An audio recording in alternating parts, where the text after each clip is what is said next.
నా యొద్దకు రండి, నేను మీకు విశ్రాంతిని కలగజేతును.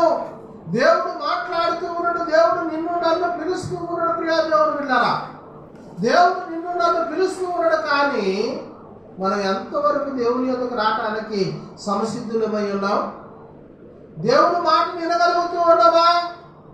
దేవుని యొక్క వాక్యానికి కట్టబడుతూ ఉన్నావా? దేవుని యొక్క మాటలకు ప్రియా దేవుని బిడ్డలారా లోపడుతూ ఉన్నావా?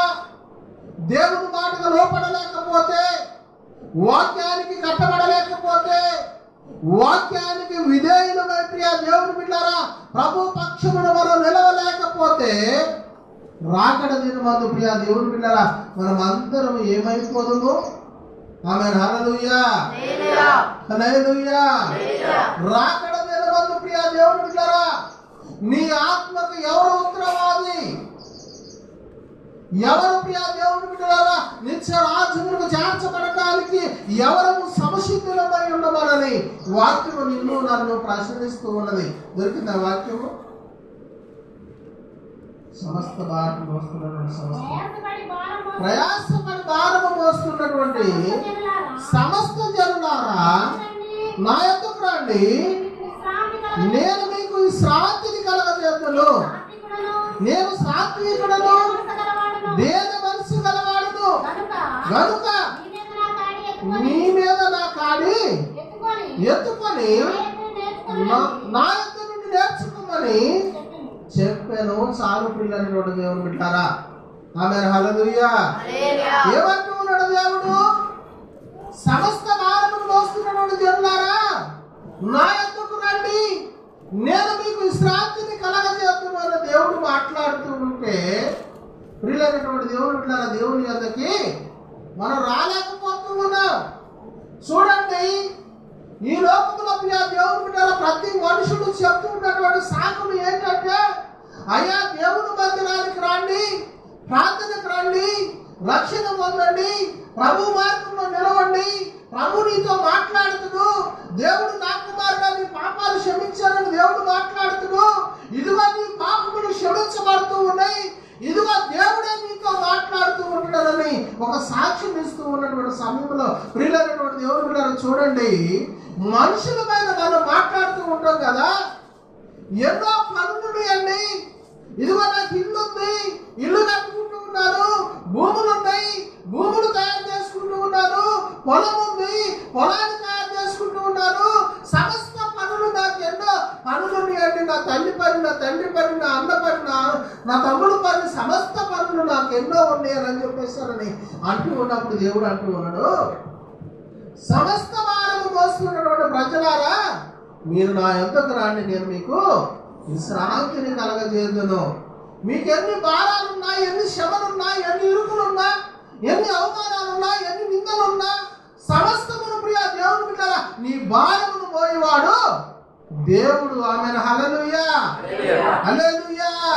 నీ భారాన్ని మోయేవాడు దేవుడే. కాదు ప్రియ దేవుని బిడ్డలారా నువ్వు మోసుకుని భారము ప్రియ దేవుని బిడ్డలారా నీ బరువు నీకే భారం అయిపోద్దని.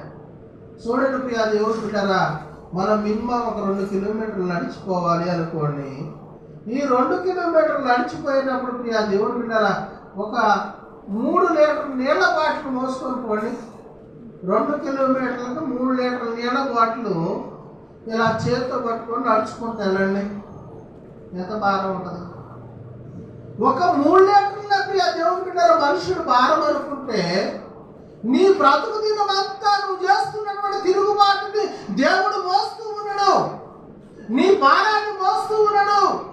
సకల ప్రాణ వృక్షములను ప్రియ దేవుని బిడ్డలారా భూమిని, ఆకాశమును, సకల ప్రాణ వృక్షములను తయారు చేసినటువంటి దేవుడు నీ కొరకు ప్రయాసపడుతూ ఉంటే, మనుషులమైన మనం ప్రియ దేవుని బిడ్డలారా దేవుని కొరకు ఏమాత్రం ప్రయాసం ఉంది?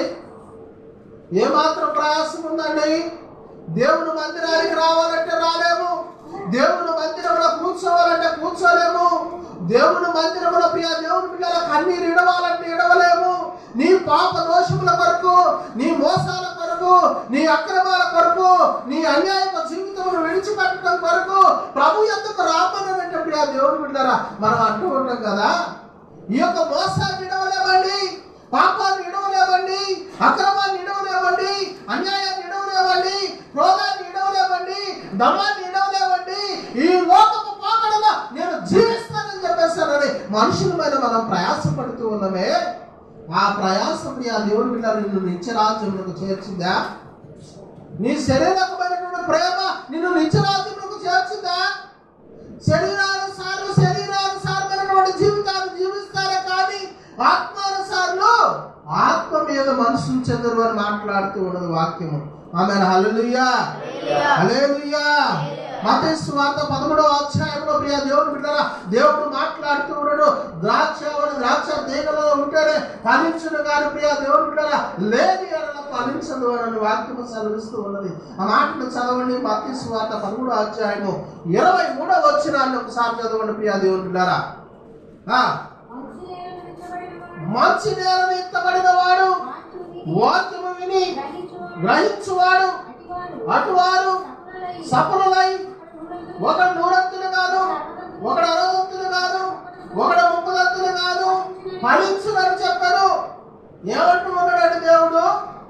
వాక్యమును ఈయన అంగీకరించిన వాడు ఒకడు 30 గాను, ఒకడు 60 గాను, ఒకడు 100 గాను ఫలించును అన్నది దేవుని యొక్క వాక్యము సెలవిస్తూ ఉంటే, మనుషులు ప్రియ దేవుని బిడ్డలారా చూడండి, వాక్యాన్ని వినలేరు, దేవుని మాటను వినలేరు, దేవుని మాటకు కట్టబడలేరు, దేవుని మాటకు విధేయత చూపించలేరు.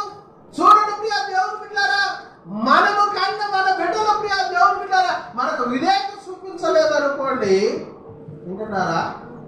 మన కన్న బిడ్డలు మనకు విధేయతను చూపించలేదు అనుకోండి, మనకు వారి మీద ప్రేమ కలిగిందా? ప్రేమ కలిగిందన్న విషయం చెప్తండి. మన బిడ్డలు మనకి విధేయతను చూపించకపోతే, నేను ప్రేమిస్తానయ్యా, వాడు విధేయత చూపించకపోయినా, వాడు నాకు మర్యాద ఇవ్వకపోయినా, నన్ను ఇలువ ఇవ్వకపోయినా, నా ఆస్తిలో భాగం ఇస్తా, నా ఆస్తిలో భాగం ఇచ్చి వాడికి విధేయత చూపించి నేను కూర్చునే కుర్చీ మీద వాడు కూర్చోబెడతానని చెప్పేశారని ఒక్కరైనా చెప్పండి, చెప్తారా? చెప్పగలరా?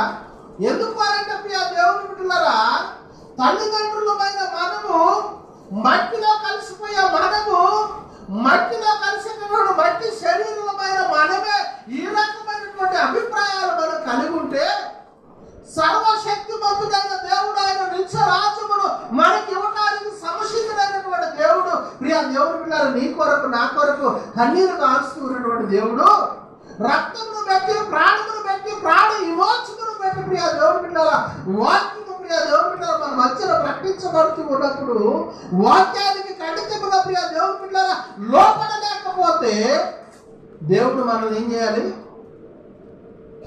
ఇవాళ ఎండలు కాస్తున్నాయి ప్రియ దేవుని బిడ్డలారా. ఈ చిన్నపాటి ఎండకే ప్రియ దేవుని బిడ్డలారా మనం ఎంతో ప్రయాసపడుతున్నాం.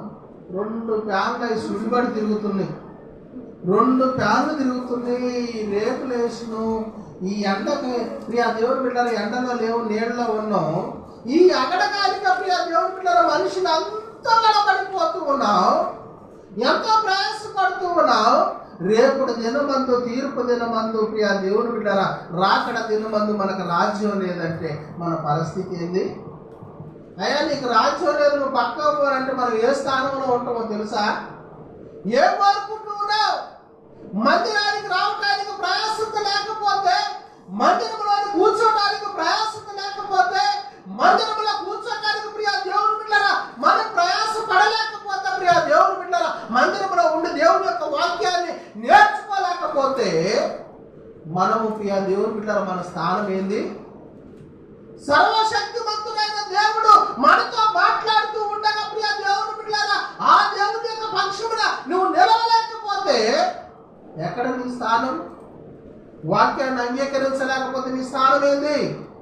వాక్యము నీతో మాట్లాడుతూ ఉండగా, దేవుడు నీతో మాట్లాడుతూ ఉండగా దేవుని మాటకు నువ్వు లోపడలేకపోతే నీ స్థానం ఎక్కడా? నీ యొక్క ఫలింపు ఏది? నీ అభివృద్ధి ఏది? నీ జీవితం ఏది? నీ జీవితం ఎంతవరకు ప్రియ దేవుని బిడ్డలారా నిత్య రాజ్యములకు చేర్చబడతానని నువ్వు ఎంతవరకు నిత్యముగా నమ్మకాన్ని పెట్టుకొని ఉండగలుగుతూ ఉన్నావు? ఆమేన్. హల్లెలూయా.